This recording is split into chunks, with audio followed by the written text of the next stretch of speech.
Hello everyone, आप सभी का स्वागत है एचएससी मित्रा यूट्यूब चैनल में।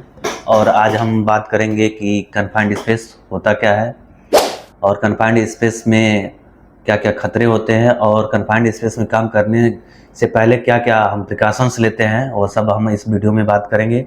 तो हम सबसे पहले यह जानेंगे कि कन्फाइंड स्पेस होता क्या है।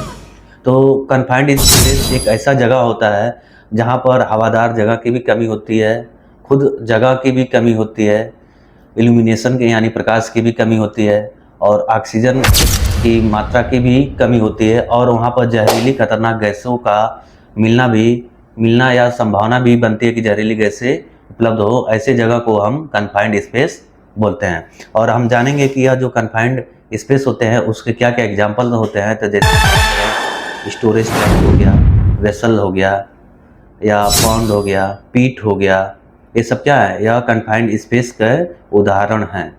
जैसे हम कह सकते हैं कि कोई भी ऐसा जगह जो एक जिसमें आने जाने का एक रास्ता हो उसे कन्फाइंड स्पेस बोलते हैं। अब हम बात करते हैं कि ऑक्सीजन लेवल की बात कर लेते हैं कि अगर कोई ओपन सरफेस है तो वहाँ पर ऑक्सीजन की मात्रा हमारा कितना होना चाहिए। तो वहाँ पर 19.5 से 21% के बीच में होना चाहिए। 19 से 21% के बीच में होना चाहिए ओपन सरफेस में। या कन्फाइंड स्पेस में ऑक्सीजन की मात्रा 21 से 23.5% होनी चाहिए। अगर यह ऑक्सीजन की मात्रा क्या होती है, कम होती है, तो क्या क्या खतरे हो सकते हैं वह देखते हैं हम। अगर यह ऑक्सीजन की मात्रा 17% से कम होती है तो वह आदमी जो वर्कर उसमें गए हैं, एंट्रेंट जो गए हैं, वह अपने आप को घुटन महसूस करेंगे, अच्छे से सांस नहीं ले पाएंगे। अगर वही ऑक्सीजन की मात्रा 15% से कम हो जाती है तो वह आदमी जो कन्फाइंड स्पेस में गए होते हैं वह बेहोश होने के चांसेस उनके बनते हैं। अगर ऑक्सीजन की मात्रा वहाँ पर 13% से कम होती है तो उनकी मौत होने की भी संभावना होती है। अब हम जानेंगे कि जो कन्फाइंड स्पेस होते हैं उनमें क्या क्या खतरे हो सकते हैं, उस पर बात करेंगे। तो कन्फाइंड स्पेस में सबसे पहला खतरा हमारा होता है कि आग और विस्फोट होने के कारण खतरा। नेक्स्ट है ऑक्सीजन की कमी के होने के कारण खतरा होता है। अगला है कि हवादार जगह की कमी के कारण खतरा होता है। नेक्स्ट है कि प्रकाश की कमी के कारण खतरा होता है। और अगला है हमारा आने जाने का एक ही रास्ता होता है, उसके लिए खतरा होता है। अगला होता है कि जहरीली गैसें या ज्वलनशील गैसों के कारण वहाँ पर खतरा होता है। तो अब हम बात करेंगे कि इन्हीं हजार्ड या खतरों से बचने के लिए क्या क्या हम प्रिवेंशन लेते हैं, उसके बारे में हम बात करते हैं। तो पहला हमारा आता है कि जब भी हम कन्फाइंड स्पेस में काम करने जाएं तो सबसे पहले हमको एंट्री वर्क परमिट लेना होता है।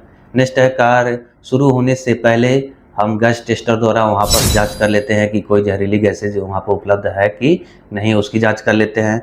फिर होल वाचर और इंट्रेंट के बीच में हमेशा वह संपर्क बने रहना चाहिए, चाहे वह हम वॉकी टॉकी से कर सकते हैं, रोप के जरिए कर सकते हैं, विसल के जरिए कर सकते हैं, यानी होल वाचर और इंट्रेंट के बीच में हमेशा संपर्क होना चाहिए। नेक्स्ट है कि वहाँ पर प्रकाश के लिए हमें 24 वोल्ट का लैंप यूज करना चाहिए कन्फाइंड स्पेस में।